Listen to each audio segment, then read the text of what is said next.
for the Shop Report with Barbershop Jay.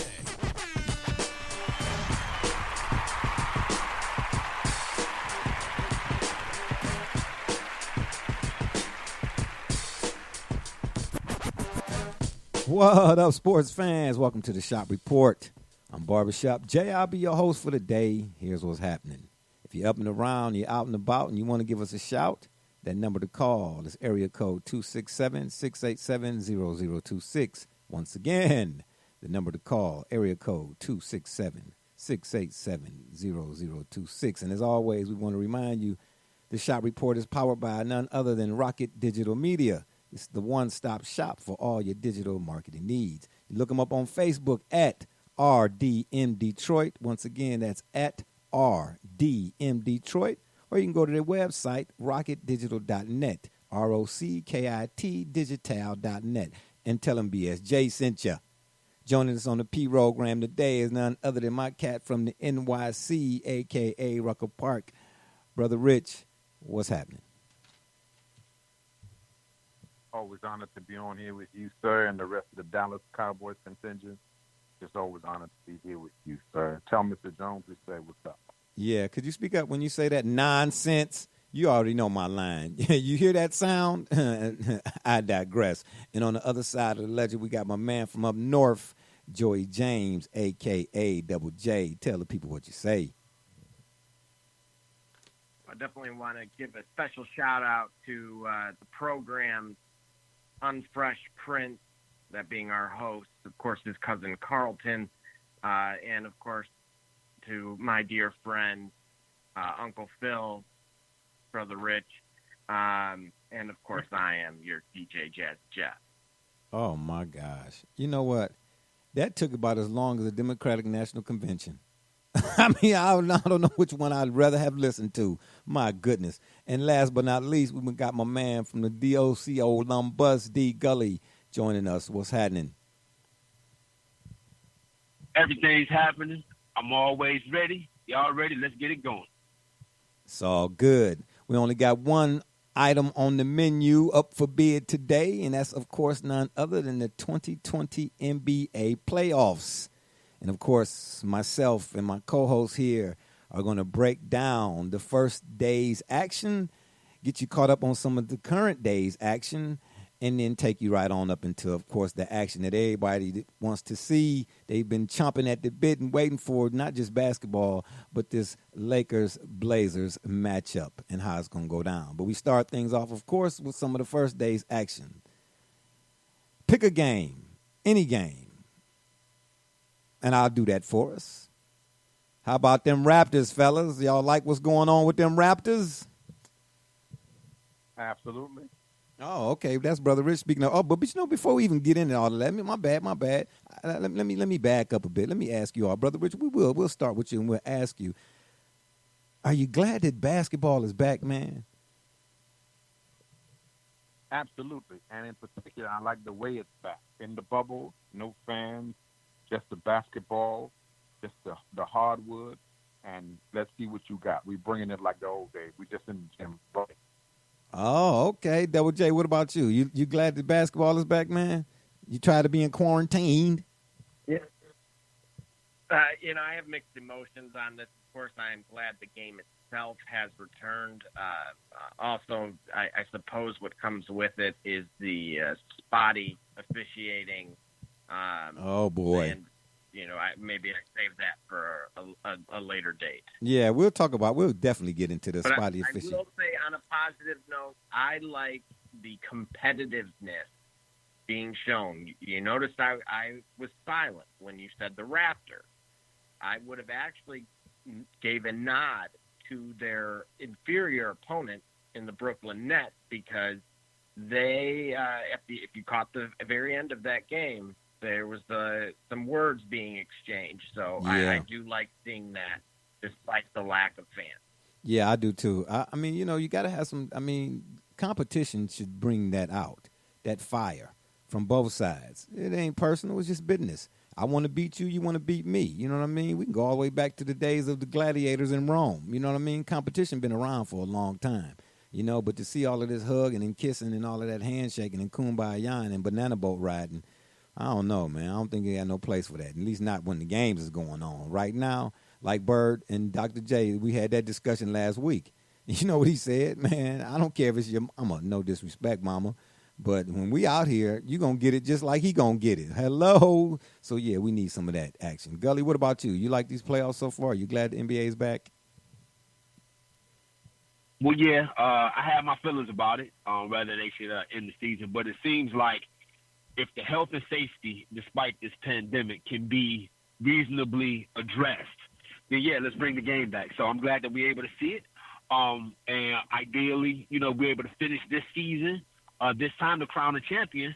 And I'm really interested in how we'll treat that champion depending on who it is. But I'll save that for a later time. It's all good. So let's go back to this Raptors-Nets. And just in general, because that was one of the games I did see. I can't really say as far as, I don't know, who is or what the outcome may be. Yeah, I know the Nets are depleted, so you got to factor that in. There's no KD, Kyrie, and Dinwiddie. Did I see Dinwiddie out there, Double J? Dinwiddie's not out there, is he? No, he's not out there. Yeah. He's on the injury report. Yeah. That looks like something out of World War II. Yeah, well, yeah, I mean, yeah, they are. They missing a few hundred soldiers. I get it. But me personally, just from where I'm sitting, I don't know if it's a true litmus test or not, but I do like how the Raptors play. They have a cohesiveness to them. And they play 94 feet. So that's refreshing to see to me. Brother Rich, what are your thoughts? Or did you even see the Raptors and the Nets? I did see it. I did. And, in fact, I did see it. And this is why I told you, I believe, on one of our text threads that I was looking at Brooklyn as the kind of team they're going to be in the future. Nevertheless, the Raptors are continuing to prove that they are, in fact, doing what we thought they were and that they were not a one-trick pony. wonder. Yeah. They are the team that we saw them to be, the one-trick pony. They are the team that we saw them and thought them to be and saw them to be last year. They're a team. And that's why we thought that with Kawhi being added to their mix last year, it made them a championship contender and ultimately the eventual champions. So we see them now that ultimately they're still a team. They're still that team that with the Kawhi Leonard was a champion. And so they're telling us we're still champions. We still have championship medal, championship grit, and we're here to contend for the title again this year. So I'm not surprised by that at all. And Siakam showed us what he was last year. Yeah, and he now did. Van Fleet and the rest of this crew are coming have come into their own, and they're telling us we're ball players in our own right. Yeah, that's for sure. I appreciate you saying it that way, bro, Rich, because you mentioned Van Vliet. I mean, a lot of these guys I followed, before they even got to the league, and he was one of them at Wichita State, And I'm not shocked by what he's doing because if you saw him at Wichita State, even before the tournament and so on and so forth, I couldn't tell you he would have been what he is right now, and I hope he continues, of course. But I'm not surprised that he's doing what he's doing because he was a get after you, regardless. He put pressure on you even when he was in college, man. He just was one of them guys. Double J, what did you see from the Raptors Nets? And I'm just going off it. I'm picking these games because the games that I saw, I'm asking you all about. And then, of course, we'll get to the games that I didn't see but that you all did see. Go ahead. Yeah, I want to point out that I've seen the favorite in the East, in my opinion.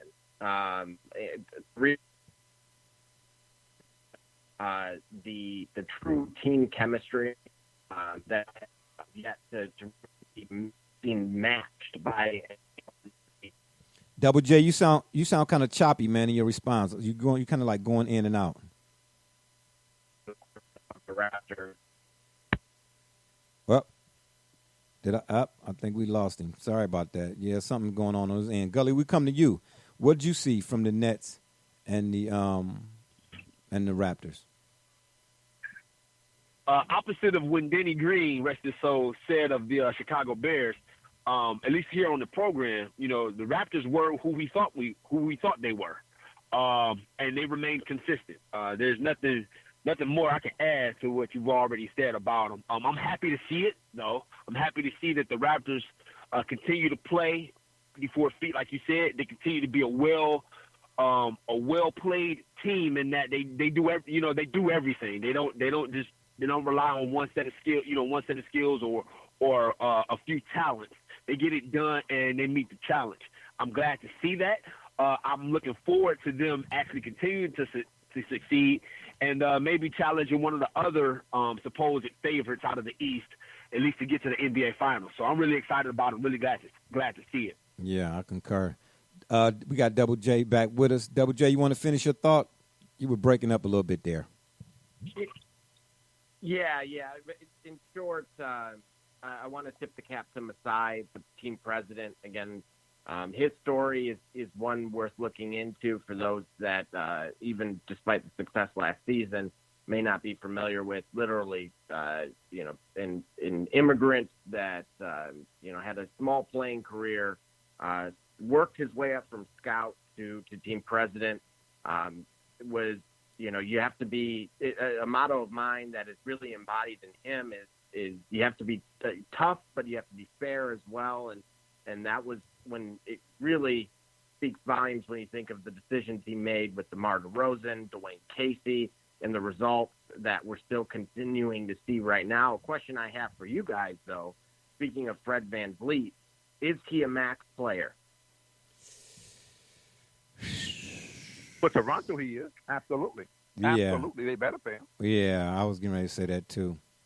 But I was also wondering, is the body of work, or do you need more of a sample size, or is the sample size No, they have to pay him. They have to pay him for loyalty, that market. How do you get players to go there if you won't even be loyal to that player? Yeah, as always, Brother Richard slams the door, drops the mic. He was part of this championship. He was part of what won you a title. Yeah. This is how we know who he is. Yeah, well, I can't argue that. I can't argue that at all. Yeah, I'm in agreement with Brother Rich on that. Double J. All right, let's get to one of the other games I had a chance to see, and it was kind of surprising to me, but the Orlando Magic over the Bucks. Is this an anomaly, Double J, or the Bucks need to, take a look in the mirror? Well, I think it's very much both. Again, keep in mind it's the same Orlando team that won Game 1 against the previous topic, which was the Toronto Raptors last season. They went on to lose 4 straight. However, I do not, if you had heard before, I had departed earlier, I had crowned the Raptors yet again to be my favorites to come out of the East. Okay. And because of that, it's before this game had even taken place, there were cracks within Milwaukee that have only further gotten exposed. Now, you could say Giannis getting 31 points and shooting, again, virtually 50% from the field is something you don't really expect to improve by much throughout this series. And if that's not enough, it really makes you wonder about, again, we've talked about it before, his supporting cast with Chris Middleton specifically, shooting 30% from 3 and 30% from the field as a whole. That has to change if they want to win these games. They came out flat. It was very obvious. If you look at the Orlando roster, you have a lot of people with a lot to gain and not much to lose. Mm-hmm. You have veterans out there like DJ Augustine and Terrence Ross. You have somebody who is looking for a second start to almost very similar to the gentleman that got traded from the Lakers to Brooklyn a few years ago. Now is, of course, in Minnesota. But I'm referring to Markelle Fultz, who's looking to kind of have a resurgence. That, again, with the way the roster is constructed, this very well could go 6 games, potentially even 7, unless Giannis really evolves into the true, quote-unquote, I would say your tier 1 top 5 superstar. Yeah, I think... And that, we understand, it comes with playoffs. That's not done in the regular season. Yeah. He needs to add a little bit more to his offensive arsenal, Because if you remember last year against, was it last year? Well, when they played Toronto, when Kawhi was there or whatever it is, Kawhi, if you watch how Kawhi was defending him, Kawhi was sending him to the help every trip. And he got bogged down a little bit by it or whatever it is. You know what I mean? That's why I say I look at the game inside out, man. Because sometimes a guy can get his numbers on, in the stat column or whatnot. But if you look at the game, you'd be like, man, but he had to work twice as hard to get them. You know what I mean? And that shouldn't be the case. Gully, what's your take on the Magic and the Bucks so far? Spirited effort by Orlando. Yeah. Definitely something that you don't want. You don't need to let this happen again, because what happens is, even if the Bucks survive this, I can't even say survive. So assuming the Bucks, come back into their own and regain their composure and win the series, they've been exposed clearly, and it may just take one game.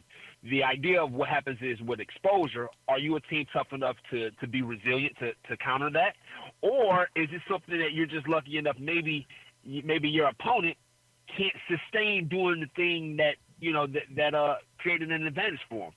I don't think that Milwaukee should be thought of as in trouble, but they definitely have been exposed. I count on Milwaukee figuring that out and restoring their confidence and going into game 2. I mean, it's obviously a best of 7 for a reason, and we've seen this happen. We've seen teams that dominate the regular season and maybe dominate the postseason. Let's think about the Boston Celtics in 08. They went 7 games against an Atlanta Hawks team that was under 500 in the regular season. Were they exposed? Clearly, but they had enough not only to win that series, but to win the title in dominant fashion. So they need to get themselves in check, look in the mirror, and get back to business. Yeah, Brother Richard, somewhat to Gully's point, you think this was a wake-up call, Orlando getting this first game from the Bucks? Well, I think it's a wake-up call for every team in the bubble. And this is why we spoke on this. Check the tape. We said that one of the things that's going to happen in the bubble is teams were going to get exposed. Because in the bubble, there are no fans. There is no home court advantage. You're just playing basketball. And this is the NBA. And in the bubble, we will see teams, you're not relying on your fans. The only person that can help you in the bubble is the referee. And if they cheat, or if they rob or cheat or do something, it'll be so obvious, because the whole world, all eyes are literally on you. As you said at the start of our program today, you pointed out the fact that the NBA is quote-unquote back. So all of us, for lack of anything else to watch, whether you were an NBA fan or not, you're watching keenly observant of the game. There are no sideline distractions. There are no halftime entertainment follies to pay attention to. And we all are tuned in, particularly now, because there is something actually riding on this that we all, as sports fans, find some reason to be interested in. Now, as we watch these games, these players are just in the gym, like when we went to the gym when we were young guys playing pickup. This is 5-on-5 with somebody blowing the whistle. Yeah. It's not about who's cheering for you and what camera. This is, can you play basketball? So we're going to see things. I think that what's going to matter in the bubble also is schemes, because on the professional level, right, this is where the ability to slow down the game and run certain sets and see, can you innovate immediately in that moment with 10 seconds left, and can the coach draw up the right kind of play? And so we're going to see these young coaches who have gotten all this exposure and who have been given all this hype. We're going to see whether or not they live up to the hype, and we're also going to see whether or not some of these stars live up to the hype. We also are going to see the emergence of the players like the Devin Bookers and the Michael Porters and the people, even the Spider Mitchells that we've heard about, but we're now watching them like in a way we haven't watched them before. And tonight we get to see whether Dame is who people think he is, or is something else going on. So the Bucks are being, as Gully said it, they're being exposed because now you're just playing basketball. Yeah, that's good stuff. And to piggyback, fishback rather, off of something you said as far as. Thank you. We don't. Yeah, whether or not if about the game slowing down, because we've had that conversation before. But before I go into that, Double J, would you please, if you could, give us an update on the Heat Pacers finale and what's currently going on with the Thunder and the Rockets? Absolutely. So right now, the Thunder and the Rockets, it's getting ugly here late in the third.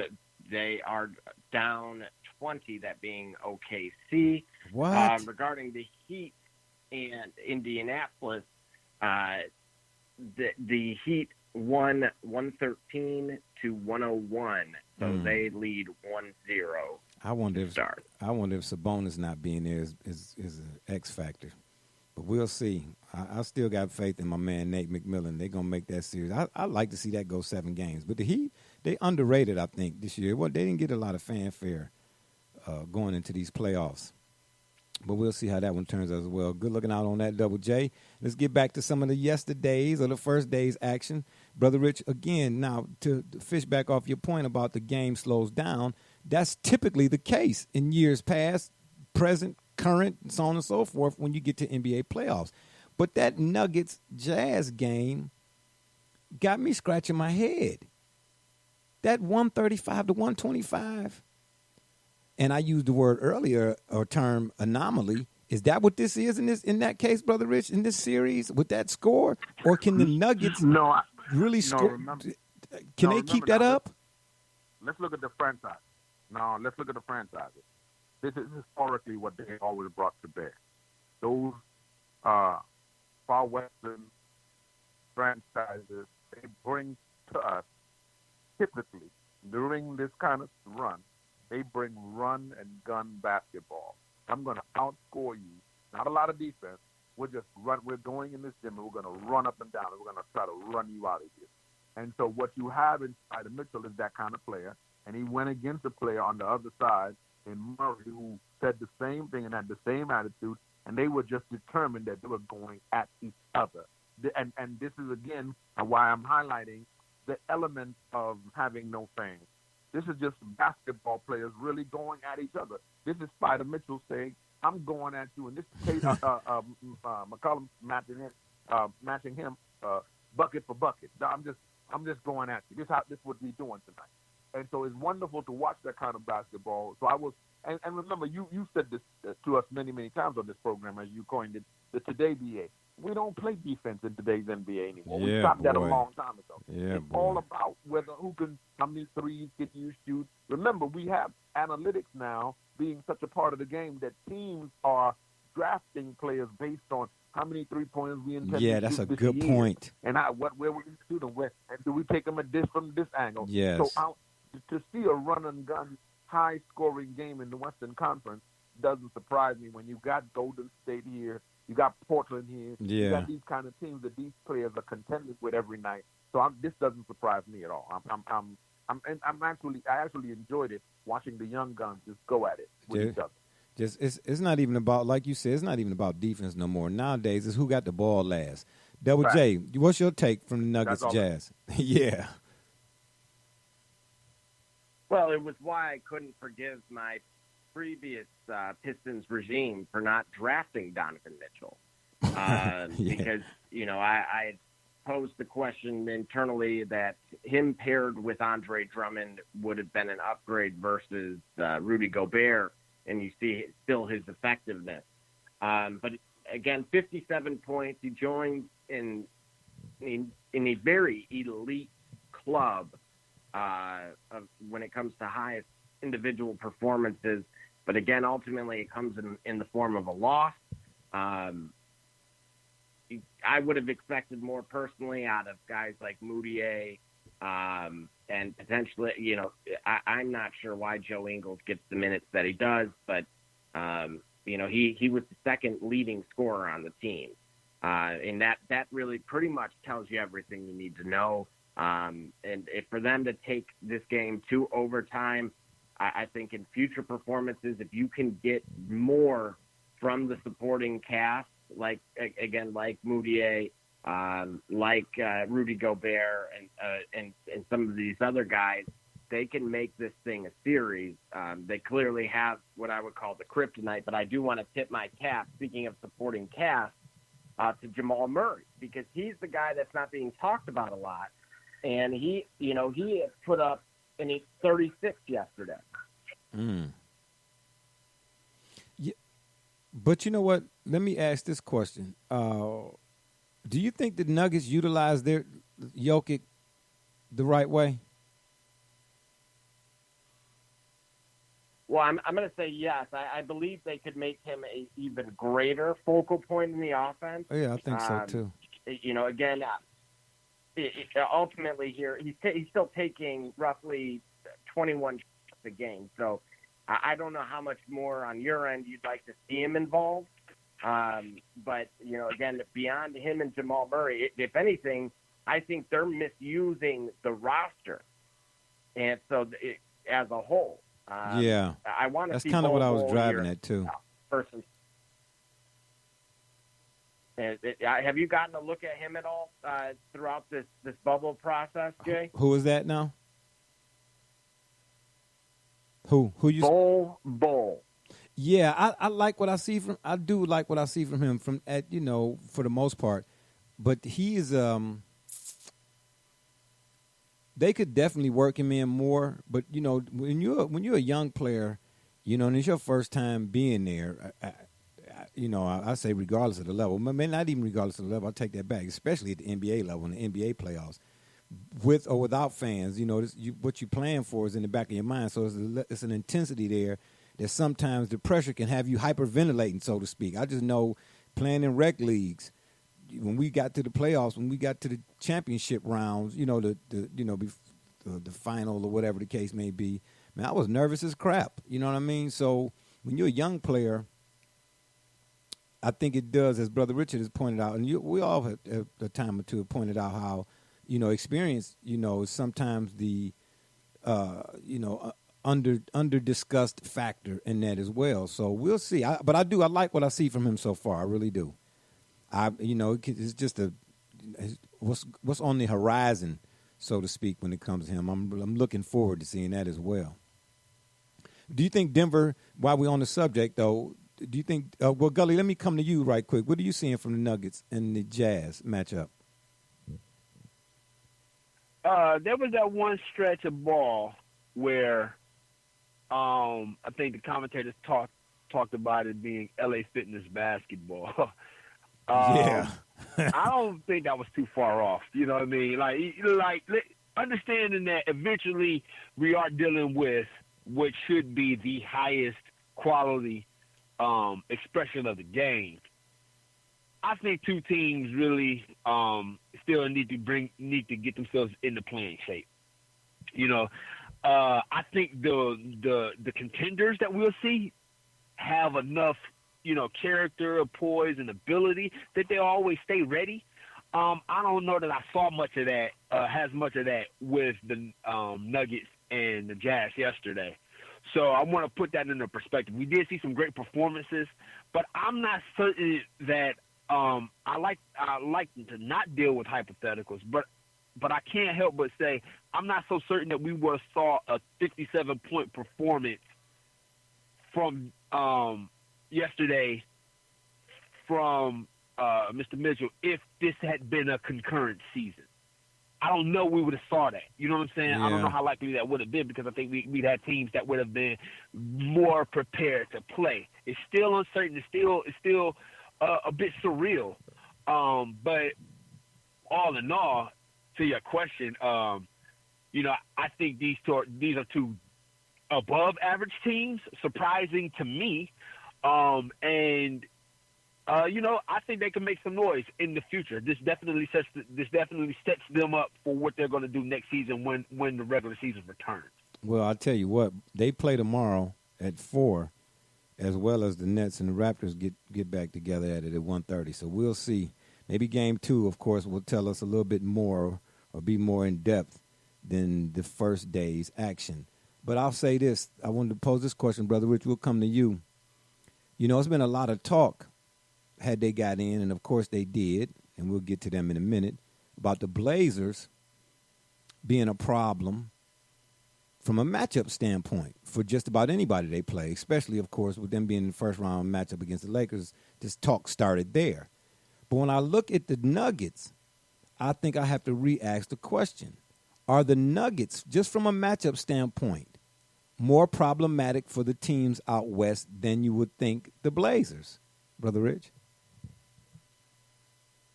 Well, you and I had this conversation offline some months ago, and I asked you then, and I say it again now. I don't get the Nuggets magic yet. I don't get what people are so fascinated about the Nuggets. They're a good team. They're a good team, but they don't. The Blazers, on the other hand, strike me as a team who every piece and every part of their puzzle is fitting at the right time. Okay. Dame having something to prove like no other time in his career. Got you. CJ being there and this being their collective time, and of course the Cinderella story that would be Melo.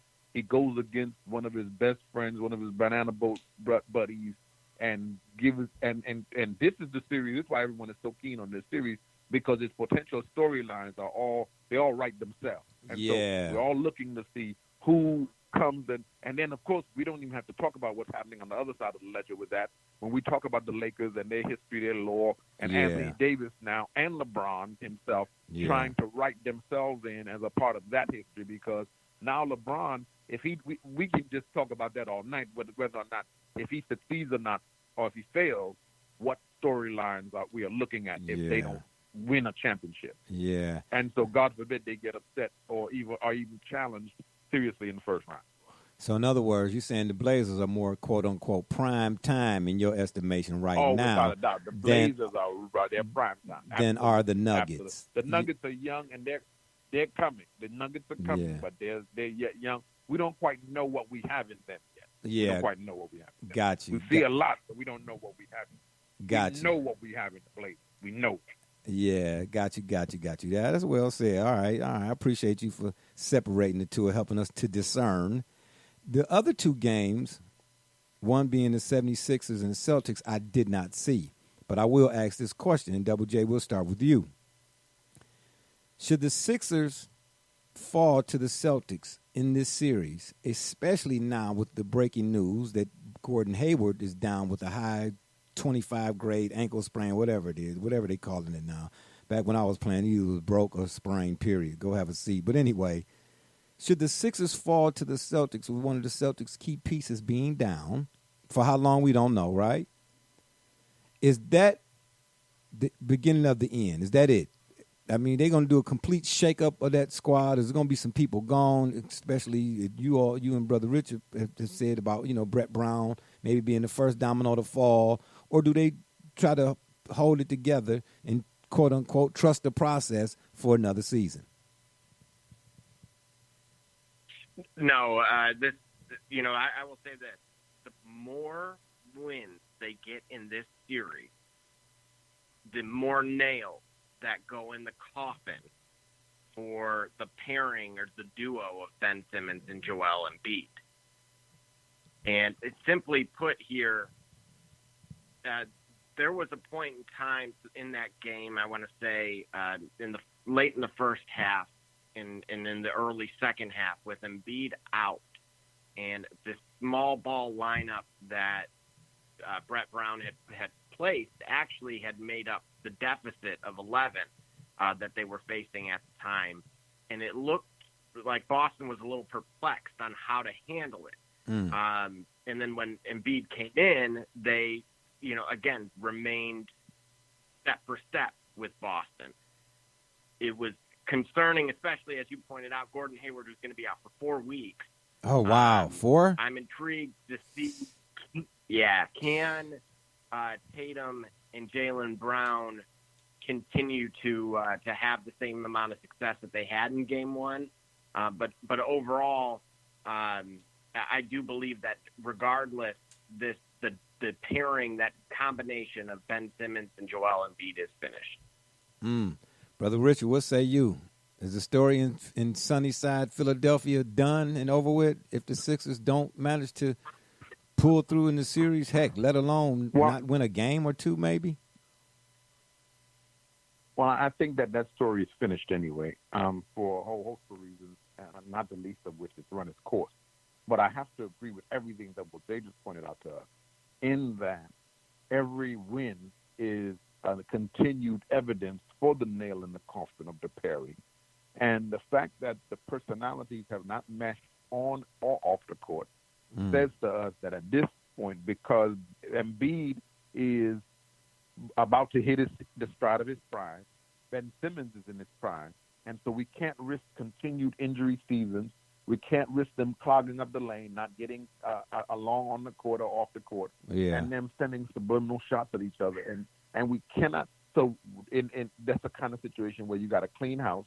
You get rid of one of the superstars, and you make a determination on what kind of coach you now want to bring in there to coach that talent. Maybe a Mark Jackson, if he's allowed to be rehabilitated. But that team needs a coach that can actually coach that talent and make that a cohesive unit. Yeah, ain't that's an interesting choice of words in reference to Mark Jackson. If he's allowed to be rehabilitated, I feel you on that, Brother Rich.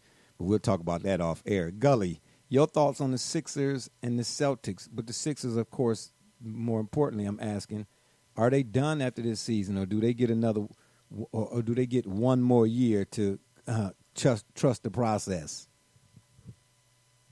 What process? I mean, at this point, what process are we talking about? Yeah, well, the question is, given the way the league is changing, what teams would want to build around a talent such as Embiid when the way the league is changing, the dynamic of the league is changing to make it more suitable for a Ben Simmons. So basically, you would court Simmons, like a Penny Hardaway versus Shaq sort of situation. Shaq left for L.A., money being one reason, but the idea of it is probably the way they wanted to build around the team. They invested in Penny Hardaway, Orlando Magic did, and it came. I guess the result of that is what it is, but that's what we're looking at here. The fact that they struggle against Boston proves Boston's, the way Boston is developed as a team. That's great.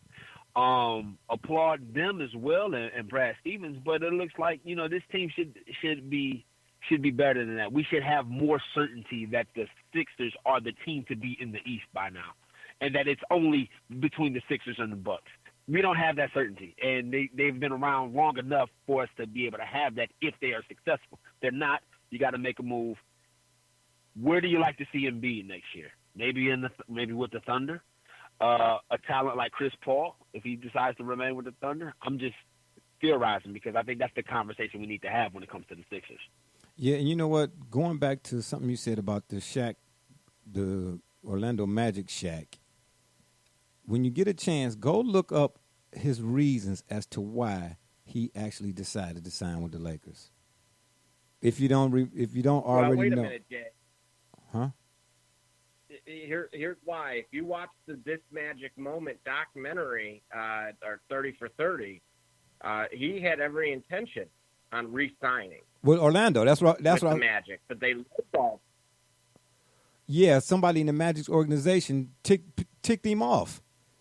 And he said it was I saw the 30 for 30, and that's what that's what I was saying. That's why I was putting it out there. You got to see the reasons why, not the reason why, but it factored into his decision to sign with the Lakers. Something somebody said or some fan, it was like, yeah, we don't need Shaq anywhere. So he was like, well, y'all don't need me? Okay, then I'm out for real, because he did want to re-sign with the Magic. But then again, to your point, Gully, going back to Embiid, me personally, I'd rather see him come to Cleveland, to be honest with you, than what we got now. No disrespect, Dre, but watching Andre Drummond at the free throw line, oh my gosh, I'd rather somebody.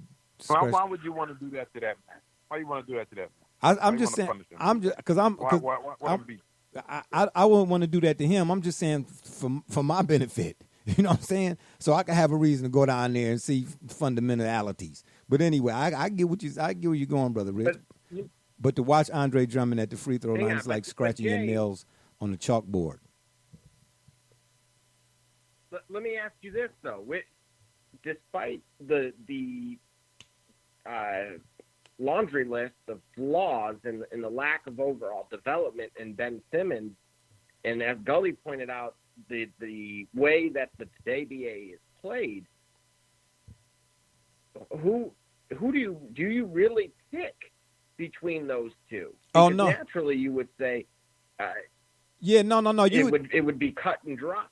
No. Yeah, you It would probably be, get Ben Embiid Simmons. should be the one to move. Yeah, the way the league is going, yeah, you would probably get Ben Simmons. I was just saying that was my personal bias as far as the Embiid.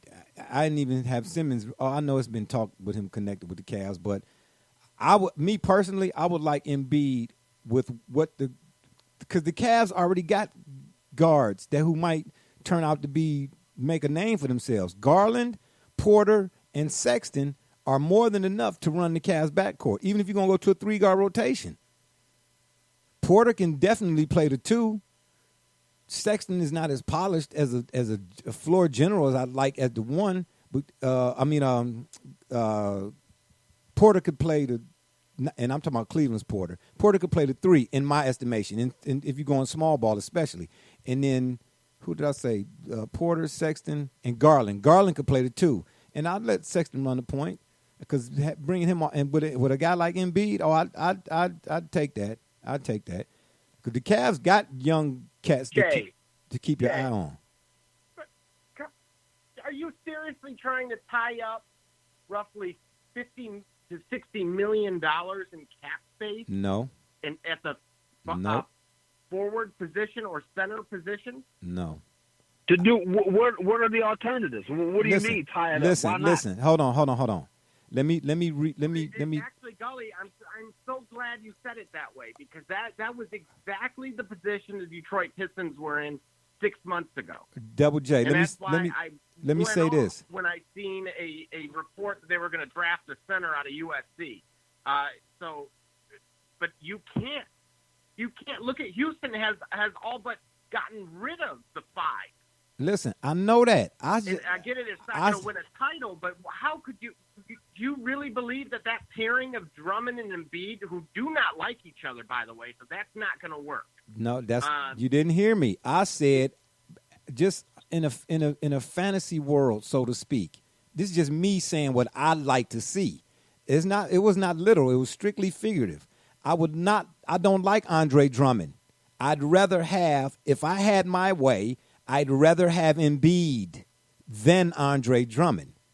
That was just me talking, not putting it down on paper or not saying that this could actually happen or not. I'm just saying what I would like to see. If I'd like to see with the 3 guards that we have, I'd rather see an Embiid with those 3 than I would Andre Drummond. Because again, all right. So since we know that's not happening in your 2K lineup, okay. In as you pointed out, Ben Simmons is the most likely. And again, there's been reports out there that have stated this. Who of that trio that you just mentioned, of that pre-prime trio, is going to likely be shipped off for Simmons, and where do you play him in Cleveland? Listen, let me reiterate. The Cavs' biggest loss to date was David Griffin. Right now, the Cavs do not have upstairs, in my opinion, the person, as Tony Dungy pointed out, to minimize the risk, a.k.a., or as we like to say, a guy to know how to do the grocery shopping. It's no way in the world I would give – it's no way. I would – Sexton, Garland, and Porter would not be going nowhere. Matter of fact, if I had to keep rebuilding or have my own quote-unquote process, I'd figure out a way to get James Wiseman, and they could all grow up together. We talk about Devin Booker. You got to, at some point, you got to let the guys who you didn't know get them an opportunity to become household names. There's no way in the world I would get rid of Garland, Sexton, or Porter. No way. No way. Unless you're talking about Dame Lillard or somebody like that. Okay. And I love CJ. Not even CJ McCollum. You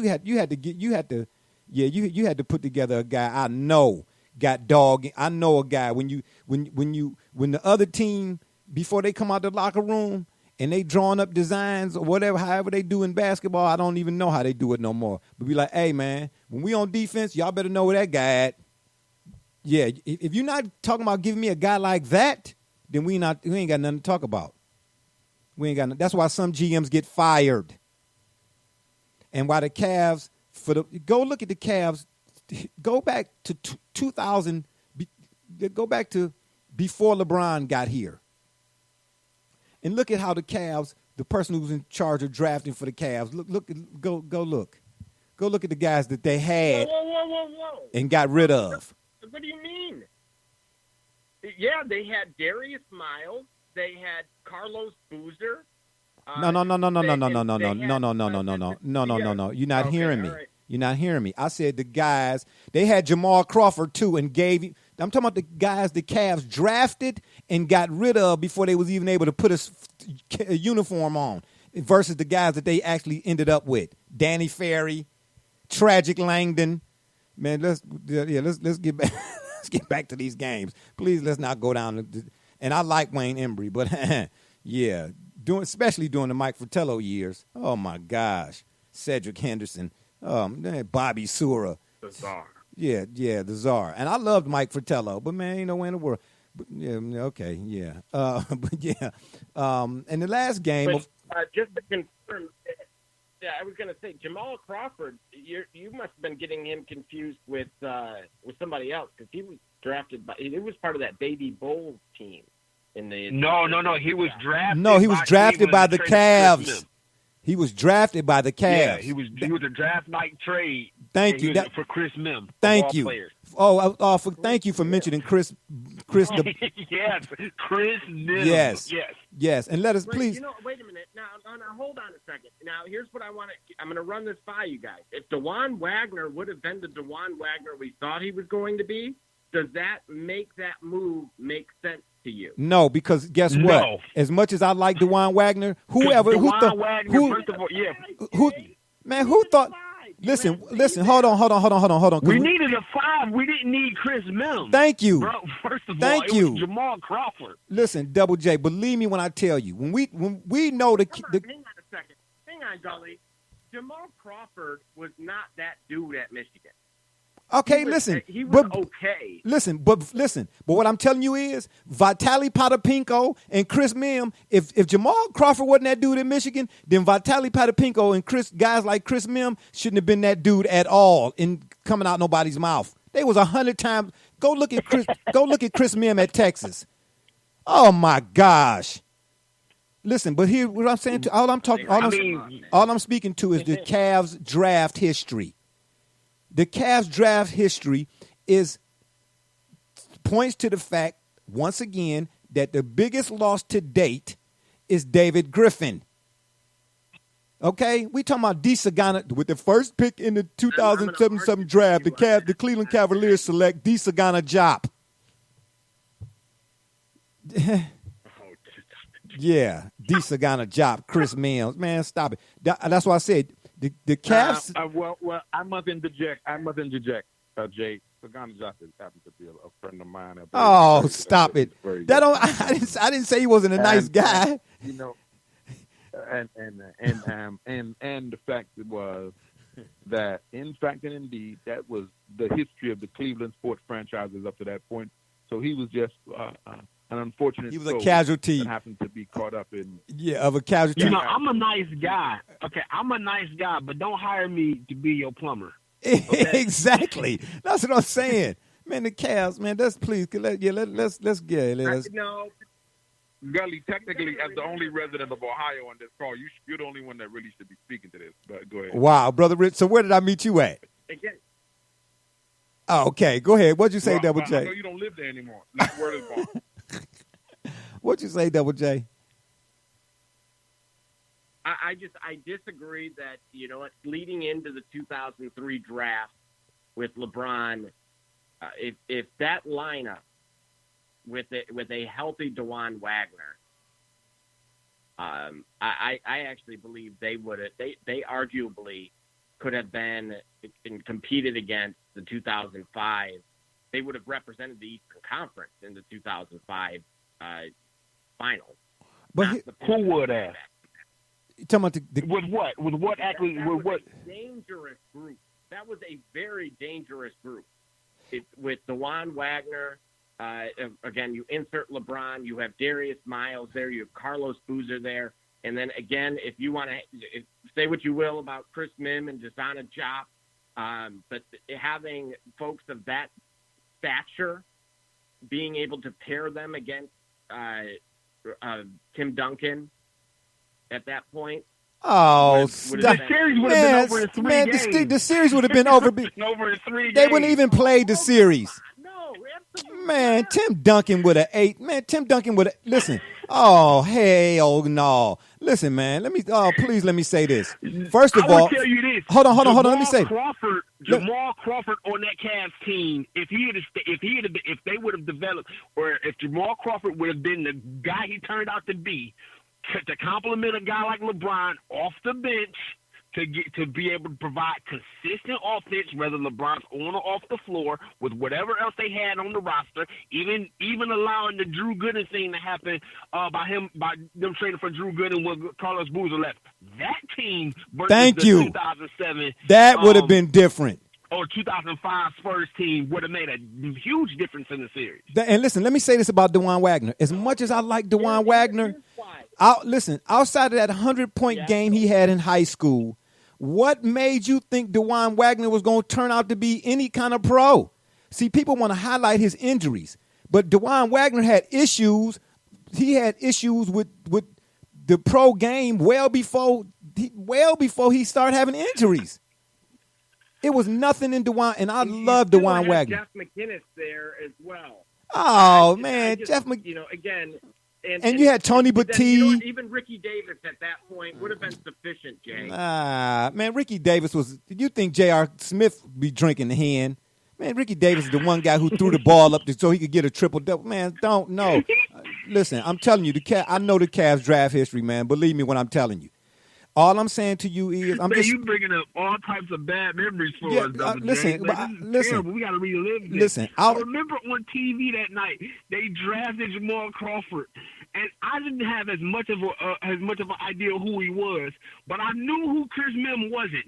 And Thank when you. they said that trade, I fell out the man, chair. when they said Man, it, stop it.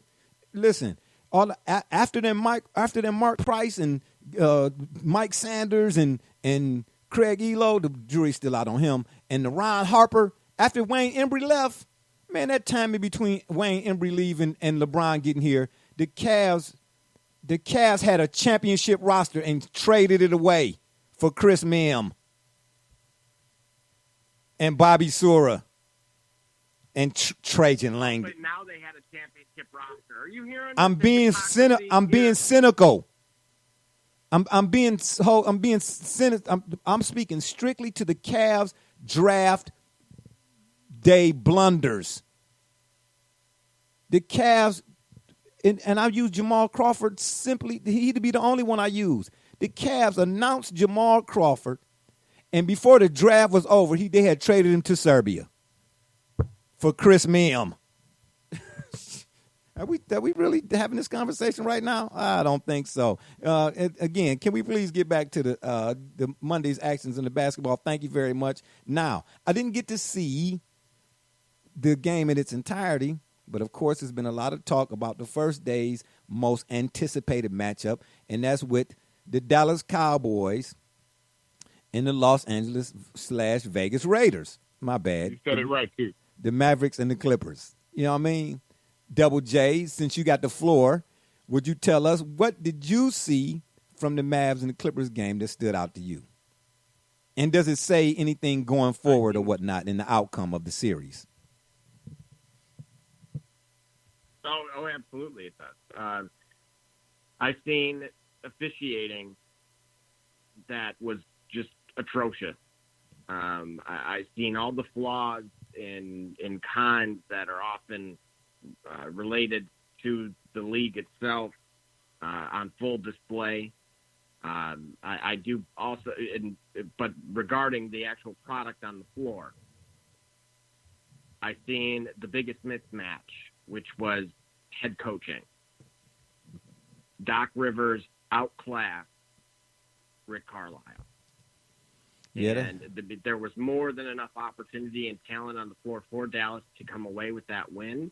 And there were also multiple fans within that game that changes needed to be made on, in particular, from the Mavericks that weren't. And that ultimately is why I believe that this series will end no longer than 6 games, potentially in the form of a sweep as well. And to your point about the refs, do we have to keep saying this? So apparently, folks ain't been getting the message that I've been delivering about. Well, I got 2 words for you: Arnold Rothstein, and 2 more words for you. Have you all not read yet Personal Foul by Tim Donaghy? Whatever we see from the refs that would make us question or complain, that's our fault. You know why? Because we already know what the doggone tiger going to do to us before we jump in the cage with him. It's in his nature. How many games have we watched from the NBA, from high school all the way through college NBA, where we see the refs make a call that we know this almost like a person trying to tell us 1 + 1 = 7? Absolutely not. You know my line. You're not going to put powdered sugar on a pile of dog Yorkie stuff and convince me that it's a funnel cake, especially when I see flies on it. We know what the refs are. Listen, before you even come out to play that game, somebody need to be telling everybody in that locker room, y'all know we ain't getting no calls, right? Y'all do know that, right? So ignore them. Matter of fact, it's us 5 against that 8. Man, come on, them 2 calls, obviously they was questionable. If you're talking about the 2 techs on Porzingis, that's what they supposed to do, man. Brother Rich, how many times have we said before Double J joined us on this program? Didn't we have a conversation, 352,000 times about how they set the stage? Fact. Okay. Fact. Come on now. They set the stage, man. They don't need to react to that. You already see that coming. We done seen enough basketball to know what's coming. What should be surprising if what you think gonna happen don't happen. Oh, what? They didn't call a foul right there. Oh, okay. Well, because any other time they blow the whistle when a guy look at the other guy. I mean, come on, man. He shouldn't have got a tech for neither one. But KP, got to understand the situation. What's at stake? You see what I'm saying? Don't give them no reason to say nothing, man, unless you're putting pressure on the defense. That's what we would do to the refs, especially when we was going into other folks' gym. Be like, hey, man, Juju used to tell me all the time, Jay, put pressure on him. Make it ref. If the ref going to call it, make so the call in your favor. Exactly. Man, come on, man. Come on. Y'all got to, I tell you what, don't give up 118 points. Even in the Today BA, 110 points should win you a game.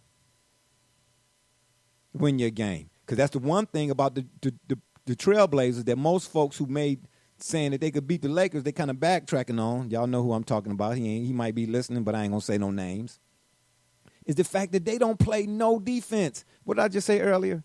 Most of these games, outside of a few, maybe the Raptors, and I don't know, pick another team maybe, it's who got the ball last. That's what we're dealing with now. Who got the ball last? So whoever got the ball last, just hope it go in. Because I done seen so far, just from the few games I done watched, and excuse me for going on my mini rant here, too many teams are trying to end or win the game on a jump shot. All right. We'll see how far that gets you. Brother Rich, what did you see so far from this Clippers Mavericks one game in the books contest? And does it say anything or weigh anything towards the outcome going forward? Absolutely. You said a lot to us. I took from it the old saying that we learned playing basketball. We don't play the whistle. We can't let the ref call the game. We can't let the whistle do this. We got to win the game on the court. So we do everything we can in a situational scenario like that to do it on the court. And what that shows us is 2 things. One, we already know going in that the league is more apt to be, well, the whistles are more favorable to the bigger market teams. In this case, the Lakers, the potential of the Lakers to face the Clippers is something that the league and the fans want to see. We're that. So we know that the whistles may tend to favor one side against the other. We also know, though, that in fact and indeed, the Mavs are a young team, and they got to pay their dues as well on the court.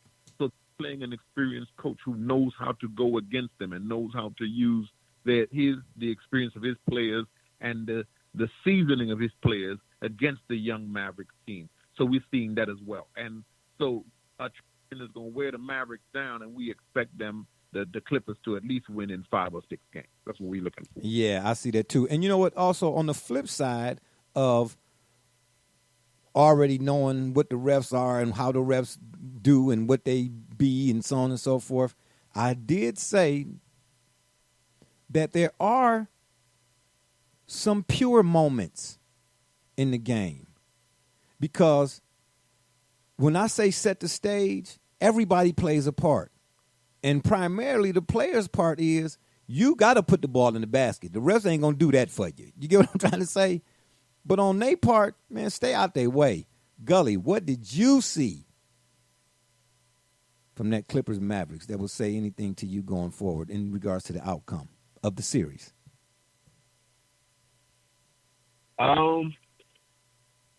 Clippers can be challenged. It's not going to be easy. A lot of people are pinning a lot of hope, or maybe a lot of hope on the Clippers being the team to win the title, versus maybe they're pinning a lot of hope on the front end, but maybe a lot of hate on the Lakers team on the back end. They're not as complete as one would like them to be.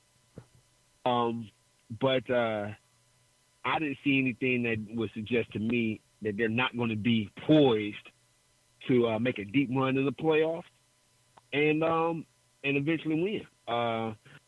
For being a fan of Rick Carlisle and what he's done for his long tenure, with the Mavericks, I like what I see out of Luka and what I see out of that team. I'd like for them to be more competitive next year as they gel, but nothing out of the ordinary, nothing that we don't already know. Yeah. And then I'll say the same thing. And then last but not least, before we get to today's game of the week, or should I say today's NBA game prime time special, Double J, can you give us another update right quick on that Thunder Rockets matchup? Yeah, it has just gone final. And, again, the Rockets have taken game one. Did Westbrook play in that game? I'm looking at the box score now. Harden had 37. Mm-hmm. And then there was no Russell Westbrook. Wow, that's interesting. Oh, wait. No. That's interesting because I heard something about he was having quad issues or something or another, but I didn't hear how long he would be out or if he would be out or whatnot. That's interesting. We'll see how that Rockets Thunder turns out too as well. Then again, last but not least, tonight's game that should maybe have already done started now, just getting ready to start, is the matchup that everybody wanted to see in this first round of the playoffs because, like Brother Richard said, the storylines surrounding this one probably are greater than the storylines surrounding any of the other matchups in this 2020 NBA playoffs. And that, of course, is the Lakers and the Blazers. So, as to let everybody get a chance to sit down and comfortably watch this one, we're going to go around the table right quick, and I'm going to ask you, Brother Rich, starting with you. And then, Gully, you can go next, and then Double J, you can round us out for the day. What do you see from this matchup, Brother Rich? Them Blazers I see and that Lakers. the purple and gold are going to have. I see that the purple and gold are going to have their table full and table set, and they better use everything in their arsenal to deal with this team because this team is set and ready and poised, and every individual superstar or star on this team is bidding for their legacy. Carmelo is bidding for his legacy. Dame is bidding for his legacy. And CJ is building for his legacy. And that franchise as a destination as to whether or not they'll ever win or to just be a place you go get your money is bidding for that legacy too. For their legacy. Oh, that's absolutely yes. No doubt about it. So there are a lot of things going on with this game tonight, and a lot of people's literal legacies are on the line because we don't want to hear anything else from Dame after this. He doesn't do this. We can't hear anything about put some respect on my name. Yeah. Because the Lakers are ripe for the pickings right now, and this is LeBron is in his descent. Twilight. And Dame now can show us that he's really at the pinnacle of the twilight. He's at the ascent of his career. Yeah. And here you are, you're ready to take the quote-unquote mantle from the Western Conference from the team and the franchise that's represented it for such a long time. So let's see what you bring to the table tonight. This is really what it is. Let's see how much basketball is left in Carmelo. Was he really washed, or is he really really ready to show that he still has basketball left and he's a worthy and true Hall of Famer? And is CJ just a ride-along guy that can shoot every once in a while, but is not going to ever be there for the big games, and I think never going to be able to pull out the big game? Let's see what happens. But some of us believe that this team is ready to do something different. Oh, for sure. Gully, what say you? How you see this Lakers Blazers? And will game one tell us much of anything, if not nothing at all? Did I say that right? Who knows? Yeah, no, you said it right. You said it right. I think this is, you know what? If a game, if a series, if someone ends up being swept, you know, people might look at that like, okay, they got blown out. But you got to watch the context of the game. You know, you win 4, and the margin of victory is 5 points or whatever. Then that game is still that series is still competitive. To make my point very quickly, LeBron James, I think, is out of the era where he can take days off. He's going to play every game like it's a flat. If his performance is not that great, no, he played every minute and he worked very hard for whatever performance he gives. The Lakers know how serious this is.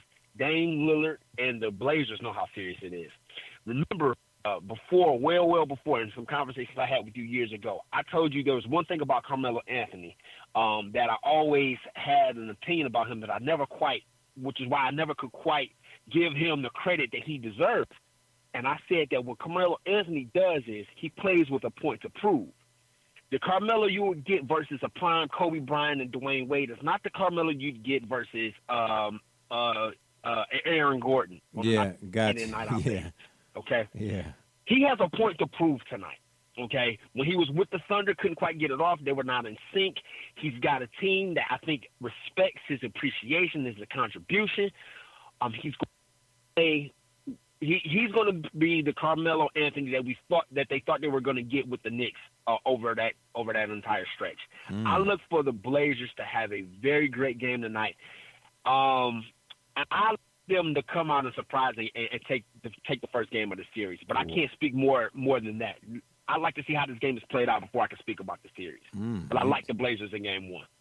Interesting take, kind of bold, kind of brazen. Double J, take us home, man. What say you about this Lakers-Blazers matchup, and what does it say game to game going forward in regards to the outcome?